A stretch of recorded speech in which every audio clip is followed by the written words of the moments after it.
ಎಲ್ಲರಿಗೂ ನಮಸ್ಕಾರ. ಎಲ್ಲರಿಗೂ ಉಷಾಂತರಂಗ ಯೂಟ್ಯೂಬ್ ಚಾನಲ್ಗೆ ಸ್ವಾಗತ. ಇವತ್ತಿನ ವಿಡಿಯೋದಲ್ಲಿ ಗೃಹಲಕ್ಷ್ಮಿ ಯೋಜನೆಗೆ ಸಂಬಂಧಪಟ್ಟಂತಹ ಒಂದು ರೀಸೆಂಟ್ ಅಪ್ಡೇಟ್, ಅಂದರೆ ಇವಾಗ ಬಂದಿರುವಂತಹ ಹೊಸ ಅಪ್ಡೇಟ್ ಬಗ್ಗೆ ನಾನು ಈ ವಿಡಿಯೋದಲ್ಲಿ ತಿಳಿಸ್ಕೊಡ್ತೀನಿ. ಇದು ಖಂಡಿತವಾಗ್ಲೂ ಗುಡ್ ನ್ಯೂಸ್ ಅಂತಲೇ ಹೇಳ್ಬೋದು. ಯಾರೆಲ್ಲ ಫಸ್ಟ್ ಟೈಮ್ ಚಾನಲ್ ನೋಡ್ತಾ ಇದ್ದೀರಾ, ನನ್ನ ಹೆಸರು ಉಷಾ ಅಂತ. ಉಷಾಂತರಂಗ ಯೂಟ್ಯೂಬ್ ಚಾನಲ್ನ ಸಬ್ಸ್ಕ್ರೈಬ್ ಮಾಡ್ಕೊಳ್ಳಿ, ಹಾಗೆ ಪಕ್ಕದಲ್ಲಿರೋ ಬೆಲ್ಲೈಕನ್ನ ಕ್ಲಿಕ್ ಮಾಡಿ. ಆವಾಗ ನಾನು ಯಾವುದೇ ಹೊಸ ವೀಡಿಯೋ ಹಾಕಿದಾಗ ನೋಟಿಫಿಕೇಶನ್ ಬರುತ್ತೆ, ವೀಡಿಯೋನ ಮಿಸ್ ಮಾಡ್ದಲೇ ನೋಡ್ಬೋದು. ಹಾಗೆ ಈ ವಿಡಿಯೋ ಇಷ್ಟ ಆದರೆ ವಿಡಿಯೋಗೊಂದು ಲೈಕ್ ಕೊಡೋಣ ಮರಿಬೇಡಿ. ನೀವು ಲೈಕ್ ಕೊಟ್ಟರೆ ನಂಗೆ ಗೊತ್ತಾಗುತ್ತೆ ನಾನು ಮಾಡ್ತಿರೋ ವೀಡಿಯೋಸ್ ಎಲ್ಲ ನಿಮಗೆ ಇಷ್ಟ ಆಗ್ತಿದೆ ಅಂತ. ಇದೇ ರೀತಿ ಹೆಚ್ಚು ಹೆಚ್ಚು ವೀಡಿಯೋಸ್ ಮಾಡೋಕ್ಕೆ ನನಗೂ ಕೂಡ ಮೋಟಿವೇಶನ್ ಬರುತ್ತೆ. ನೀವೆಷ್ಟು ಸಪೋರ್ಟ್ ಮಾಡ್ತಿರೋ ಅಷ್ಟು ಮೋಟಿವೇಶನಿಂದ ನಾನು ಕೂಡ ಹೆಚ್ಚು ಹೆಚ್ಚು ವೀಡಿಯೋಸ್ನ ಮಾಡಿ ನಿಮಗೆ ತಿಳಿಸ್ತಾನೆ ಇರ್ತೀನಿ. ಹಾಗಾಗಿ ನೋಟಿಫಿಕೇಷನ್ಗೋಸ್ಕರ ಸಬ್ಸ್ಕ್ರೈಬ್ ಮಾಡಿಕೊಂಡು ಬೆಲ್ಲೈಕನಲ್ಲಿ ಆಲ್ ಅನ್ನನ್ನು ಸೆಲೆಕ್ಟ್ ಮಾಡಿ. ಆವಾಗ ನಿಮಗೆ ನಾನು ಯಾವುದೇ ಹೊಸ ವೀಡಿಯೋ ಹಾಕಿದಾಗ ನೋಟಿಫಿಕೇಶನ್ ಬರುತ್ತೆ, ವಿಡಿಯೋನ ಮಿಸ್ ಮಾಡ್ದಲೇ ನೋಡ್ಬೋದು. ಬನ್ನಿ ವಿಡಿಯೋನ ಸ್ಟಾರ್ಟ್ ಮಾಡೋಣ. ಈಗ ನಾನು ಒಂದೆರಡು ದಿವಸದಿಂದ ತಿಳಿಸಿದ್ದೆ, ಲಕ್ಷ್ಮೀ ಹೆಬ್ಬಾಳ್ಕರ್ ಅವರು ತಿಳಿಸಿದ್ದಾರೆ ಮೀಡಿಯಾದವ್ರ ಮುಂದೆ. ಇನ್ನು 8ರಿಂದ 10 ದಿವಸದಲ್ಲಿ ಹಣನ ಜಮಾ ಮಾಡ್ತೀವಿ ಗೃಹಲಕ್ಷ್ಮಿ ಯೋಜನೆದು. ಸ್ವಲ್ಪ ಟೆಕ್ನಿಕಲ್ ಇಶ್ಯೂಯಿಂದ ಲೇಟ್ ಆಗ್ತಾ ಇದೆ, ಬಟ್ 8ರಿಂದ 10 ದಿವಸದೊಳಗೆ ನಾವು ಹಣ ಜಮಾ ಮಾಡ್ತೀವಿ. ನಾವು ಆಲ್ರೆಡಿ DBTಗೆ ಪುಷ್ ಮಾಡಿದ್ದೀವಿ ಅಂತ ಕೂಡ ತಿಳಿಸಿದ್ರು. ಬಟ್ ಮೀಡಿಯಾದವರು ರೀಸೆಂಟಾಗಿ ಅಂದರೆ ನಿನ್ನೆ ಲಕ್ಷ್ಮೀ ಹೆಬ್ಬಾಳ್ಕರ್ ಮೇಡಮ್ ಅವ್ರಿಗೆ ಕೇಳಿದ್ರು, ಏನಕ್ಕೆ ಗೃಹಲಕ್ಷ್ಮಿ ಯೋಜನೆ ಹಣ ಬರ್ತಾ ಇಲ್ಲ, ಏನಾದರೂ ಸ್ಟಾಪ್ ಮಾಡ್ತಾ ಇದ್ದೀರಾ, ಸರ್ಕಾರದ ಬಳಿ ಹಣ ಇಲ್ಲ ಹಾಗಾಗಿ ಹಣನ ಹಾಕ್ತಾ ಇಲ್ಲ ಅಂತ ಎಲ್ಲರೂ ಮಾತಾಡ್ತಿದ್ದಾರೆ. ಹಾಗೆ ಮಹಿಳೆಯರು ಕೂಡ ತುಂಬಾ ಆಕ್ರೋಶನ ವ್ಯಕ್ತಪಡಿಸ್ತಿದ್ದಾರೆ ಅಂತ ಕೇಳಿದಾಗ ಲಕ್ಷ್ಮೀ ಹೆಬ್ಬಾಳ್ಕರ್ ಅವ್ರ ಮೇಡಮ್ ತಿಳಿಸಿರೋದಿಷ್ಟೇ, ನಾವು ಯಾವ ಯೋಜನೆ ಕೂಡ ಸ್ಟಾಪ್ ಮಾಡಲ್ಲ, ಗೃಹಲಕ್ಷ್ಮಿ ಯೋಜನೆ ಕೂಡ ನಾವು ಹಣನ ಜಮಾ ಮಾಡ್ತೀವಿ. ಸಮ್ ಟೆಕ್ನಿಕಲ್ ಇಶ್ಯೂಯಿಂದ ನಮಗೆ ಹಣನ ಜಮಾ ಮಾಡೋಕ್ಕಾಗ್ತಾ ಇಲ್ಲ. ಈಗ ಆಲ್ರೆಡಿ ತಿಳಿಸಿದ್ದೀನಿ, ಯಾವ ಯೋಜನೆ ಕೂಡ ಸ್ಟಾಪ್ ಮಾಡಿಲ್ಲ ನಾವು. ಅನ್ನಭಾಗ್ಯ ಯೋಜನೆ ಆಗಿರ್ಬೋದು ಅಥವಾ ಯುವ ನಿಧಿ ಯೋಜನೆ ಆಗಿರ್ಬೋದು, ಎಲ್ಲ ಯೋಜನೆ ಹಣ ಕೂಡ ಜಮಾ ಮಾಡ್ತಾ ಇದೀವಿ. ಅದೇ ರೀತಿ ಗೃಹಲಕ್ಷ್ಮಿ ಯೋಜನೆ ಕೂಡ ಹಣನ ಜಮಾ ಮಾಡೇ ಮಾಡ್ತೀವಿ. ನಾವು ಯಾವುದೇ ಕಾರಣಕ್ಕೂ ನಿಲ್ಲಿಸಲ್ಲ. ನಾವು ಯಾವತ್ತೂ ನಿಮಗೆ ಯಾರು ಕೂಡ ಅಂದರೆ ನಮ್ಮ ಸರ್ಕಾರದಿಂದ ಯಾರು ಕೂಡ ಹೇಳಿಲ್ಲ ನಿಮಗೆ ನಮ್ಮ ಹತ್ರ ಹಣ ಇಲ್ಲ, ನಾವು ನಿಲ್ಲಿಸ್ತೀವಿ, ನಮಗೆ ಕೊಡೋಕ್ಕಾಗ್ತಿಲ್ಲ ಅಂತ. ಹಣ ಬರೋದು ಲೇಟ್ ಆಗ್ತಿದೆ ಅಷ್ಟೇ ಹೊರತು ನಾವು ಯಾವುದೇ ಕಾರಣಕ್ಕೂ ಕೂಡ ಈ ಯೋಜನೆನ ಸ್ಟಾಪ್ ಮಾಡೋದಿಲ್ಲ. ಬೇರೆ ಯೋಜನೆ ಅಂದರೆ 5 ಗ್ಯಾರಂಟಿ ಯೋಜನೆಯಲ್ಲಿ ಬೇರೆ ಯೋಜನೆದು ಹೇಗೆ ದುಡ್ಡು ಬರ್ತಿದೆಯೋ ಇದೇ ರೀತಿ ಈ ಯೋಜನೆದು ಕೂಡ ಹಣ ಜಮಾ ಆಗೇ ಆಗುತ್ತೆ.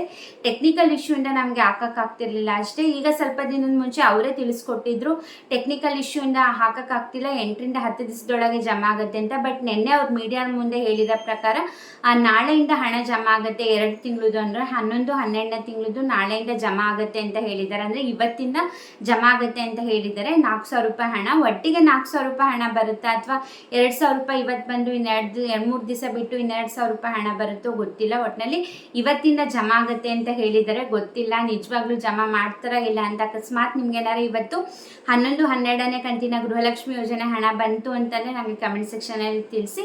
ಹಾಗೆ ಇನ್ನೊಂದು ಯಾವ ಡಿಸ್ಟ್ರಿಕ್ಟಿಗೆ ಹಣ ಬರುತ್ತೆ, ಇನ್ನು ಯಾವತ್ತು ಯಾವ್ಯಾವ ಡಿಸ್ಟ್ರಿಕ್ಟಿಗೆ ಯಾವ್ಯಾವ ದಿನ ಬರುತ್ತೆ ಅಂತ ಅವ್ರು ಯಾವುದೇ ರೀತಿ ಆ ಥರ ಮೆನ್ಷನ್ ಮಾಡಿಲ್ಲ. ಆ ಥರ ಬರೋದು ಇಲ್ಲ. ಮುಂಚೆ ಅನ್ನಭಾಗ್ಯ ಯೋಜನೆ ಅದೇ ರೀತಿ ಮಾಡ್ತಿದ್ರು, ಒಂದೊಂದು ದಿವಸ ಒಂದೊಂದು ಡಿಸ್ಟ್ರಿಕ್ಟ್ ವೈಸ್ ಹಣನ ಜಮಾ ಮಾಡ್ತಾ ಬಂದಿದ್ರು. ಬಟ್ ಗೃಹಲಕ್ಷ್ಮಿ ಯೋಜನೆ ಏನಂದರೆ ಸುಮ್ಮನೆ ರ್ಯಾಂಡಮ್ ಆಗಿ ಹಾಕ್ತಾ ಹೋಗ್ತಾರೆ. ಒಬ್ರೊಬ್ರಿಗೆ ಅಂದರೆ ಒಂದೊಂದು ಡಿಸ್ಟ್ರಿಕ್ಟಿಗೆ ಜಾಸ್ತಿ ಜನಕ್ಕೆ ಬರ್ಬೋದು, ಇನ್ನು ಒಂದೊಂದು ಡಿಸ್ಟ್ರಿಕ್ಟಿಗೆ ಕಮ್ಮಿ ಜನಕ್ಕೆ ಬರ್ಬೋದು, ಹೇಳೋಕ್ಕಾಗೋದಿಲ್ಲ ಯಾವಾಗ ಯಾರಿಗೆ ಬರುತ್ತೆ ಅಂತ.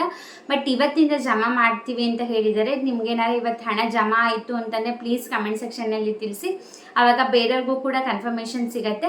ನೋಡೋಣ ಈ ಸತಿನಾರು ಅವ್ರ ಮಾತು ಉಳಿಸ್ಕೋತಾರ ಇಲ್ವಾ ಅಂತ. ಯಾಕಂದರೆ ಯಾವಾಗ ಕೇಳಿದ್ರು ಕೂಡ ಟೆಕ್ನಿಕಲ್ ಇಶ್ಯೂ ಅಂತಲೇ ಹೇಳ್ತಿರ್ತಾರೆ. ಯಾವಾಗಲೂ ಟೆಕ್ನಿಕಲ್ ಇಶ್ಯೂ ಬರೋದಿಲ್ಲ, ಯಾವಾಗಾರು ಒಂದೊಂದು ಸತಿ ಬರುತ್ತೆ, ಅದು ಖಂಡಿತವಾಗ್ಲೂ ನಿಜ. ಬಟ್ ಯಾವಾಗ ಕೇಳಿದ್ರು ಅದೇ ಹೇಳಿದ್ರೆ ಜನರಿಗೂ ಕೂಡ ನಂಬಿಕೆ ಹೋಗುತ್ತೆ ಸರ್ಕಾರದ ಮೇಲೆ. ಬಟ್ ಇವತ್ತಿಂದ ಜಮಾ ಆಗುತ್ತೆ ಅಂತ ಮೀಡಿಯಾ ಮುಂದೆ ಹೇಳಿದ್ದಾರೆ. ಅಂದರೆ ಇವತ್ತಿಂದ 11, 12ನೇ ಕಂತಿಂದು 4,000 ಒಟ್ಟಿಗೆನಾರ ಬರ್ಬೋದು ಅಥವಾ 2,000 ಬಿಟ್ಟು 2 ಡೇಸ್ ಬಿಟ್ಟು ಬರ್ಬೋದು, ಹೇಳೋಕ್ಕಾಗಲ್ಲ. ನಿಮ್ಗೆ ಎಷ್ಟು ಅಕಸ್ಮಾತ್ ನಿಮ್ಗೆ ಇವತ್ತೇನಾರ ಹಣ ಜಮಾ ಆಯಿತು ಅಂದರೆ ಎಷ್ಟು ಹಣ ಜಮಾ ಆಯಿತು ಅಂತ ಕೂಡ ಕಮೆಂಟ್ ಸೆಕ್ಷನಲ್ಲಿ ತಿಳಿಸಿ.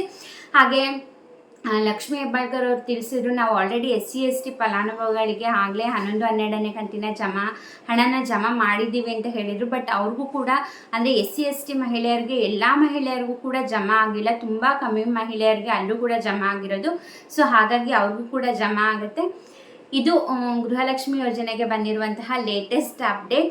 ನಿಮಗೂ ಕೂಡ ಗೊತ್ತು, ಕೇಳಿ ಕೇಳಿ ಬೇಜಾರಾಗಿರುತ್ತೆ, ನಿಜವಾಗ್ಲೂ ಬರುತ್ತೆ ಮೇಡಮ್ ಅಂತ ನೀವು ಅನ್ಕೋಬೋದು. ಬಟ್ ನಮಗೂ ಕೂಡ ಗೊತ್ತಿಲ್ಲ, ಯಾಕಂದರೆ ರೀಸೆಂಟಾಗಿ ಏನೇ ಸ್ಕೀಮ್ಸ್ ಬಗ್ಗೆ ಅಪ್ಡೇಟ್ ಬಂದರೂ ಕೂಡ ನಮಗೆ ಅದು ಹೇಳಬೇಕು, ನಿಮಗೂ ಕೂಡ ತಿಳಿಸ್ಬೇಕು ಅನ್ನೋ ಉದ್ದೇಶದಿಂದ ನಾನು ವಿಡಿಯೋ ಮಾಡ್ತೀನಿ ಅಷ್ಟೇ.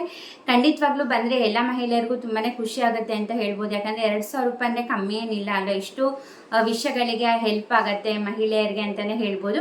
ಸೊ ನೋಡೋಣ, ಬಂದರೂ ಬರ್ಬೋದು, ಹೇಳೋಕ್ಕಾಗಲ್ಲ. ಬಂದಿದೆ ಅಂದರೆ ಪ್ಲೀಸ್ ಕಮೆಂಟ್ ಮಾಡಿ, ಬೇರೆಯವ್ರಿಗೂ ಕೂಡ ಗೊತ್ತಾಗುತ್ತೆ. ಹಾಗೆ ಎಷ್ಟು ಹಣ ಬಂದಿದೆ ಅಂತ ಕೂಡ ಕಮೆಂಟ್ ಸೆಕ್ಷನ್ನಲ್ಲಿ ತಿಳಿಸಿ. ಇದಾಗಿತ್ತು ಇವತ್ತಿನ ಹೊಸ ಅಪ್ಡೇಟ್. ಐ ಹೋಪ್ ಈ ವಿಡಿಯೋ ಹೆಲ್ಪ್ಫುಲ್ ಆಯಿತು, ಮಾಹಿತಿ ಸಿಕ್ತು ಅಂದ್ಕೊಂಡಿದ್ದೀನಿ. ವಿಡಿಯೋ ಇಷ್ಟ ಆದರೆ ವಿಡಿಯೋಗೊಂದು ಲೈಕ್ ಮಾಡೋದನ್ನ ಮರಿಬೇಡಿ. ಹಾಗೆ ಎಲ್ಲ ಗೃಹಲಕ್ಷ್ಮಿ ಫಲಾನುಭವಿಗಳಿಗೂ ಕೂಡ ಪ್ಲೀಸ್ ಈ ವಿಡಿಯೋನ ಶೇರ್ ಮಾಡಿ. ನೀವು ಎಷ್ಟು ವಿಡಿಯೋನ ಲೈಕ್ ಮಾಡ್ತೀರಾ, ಎಷ್ಟು ವಿಡಿಯೋ ಶೇರ್ ಮಾಡ್ತೀರಾ, ಹಾಗೆ ನೀವು ಎಷ್ಟು ಕಮೆಂಟ್ ಸೆಕ್ಷನಲ್ಲಿ ನನಗೆ ತಿಳಿಸ್ತೀರಾ, ಅಷ್ಟು ನನ್ನ ವೀಡಿಯೋಸ್ ರೀಚ್ ಆಗೋ ಚಾನ್ಸಸ್ ಇರುತ್ತೆ. ಸೊ ಪ್ಲೀಸ್ ಎಲ್ಲರೂ ಕೂಡ ನನ್ನ ವಿಡಿಯೋನ ಹೆಚ್ಚು ಹೆಚ್ಚು ನೋಡಿ, ಹೆಚ್ಚು ಹೆಚ್ಚು ಶೇರ್ ಮಾಡಿ, ಹೆಚ್ಚು ಹೆಚ್ಚು ಸಪೋರ್ಟ್ ಕೊಡಿ. ನೀವು ಎಷ್ಟು ಸಪೋರ್ಟ್ ಮಾಡ್ತೀರೋ ನಂಗೆ ಅಷ್ಟೇ ಮೋಟಿವೇಶನ್ ಸಿಗುತ್ತೆ. ಇದೇ ರೀತಿ ವಿಡಿಯೋ ಮಾಡಿ ತಿಳಿಸ್ತಾನೆ ಇರ್ತೀನಿ. ಹಾಗೆ ನೀವು ನನ್ನ ಇನ್ಸ್ಟಾಗ್ರಾಮಲ್ಲೂ ಕೂಡ ಫಾಲೋ ಮಾಡಿ, ಅಲ್ಲೂ ಕೂಡ ಸಪೋರ್ಟ್ ಮಾಡಿ, ಅಲ್ಲೂ ಕೂಡ ಎನ್ಕರೇಜ್ ಮಾಡಿ. ಲಿಂಕ್ ಡಿಸ್ಕ್ರಿಪ್ಷನಲ್ಲಿ ಇರುತ್ತೆ, ಆ ಲಿಂಕ್ನ ಕ್ಲಿಕ್ ಮಾಡಿದ್ರೆ ನೀವು ನನ್ನ ಪೇಜ್ನ ಫಾಲೋ ಮಾಡ್ಬೋದು. ಇಷ್ಟೊತ್ತು ವಿಡಿಯೋ ನೋಡಿದ್ದಕ್ಕೆ ಥ್ಯಾಂಕ್ ಯು ಸೊ ಮಚ್. ನಮಸ್ಕಾರ.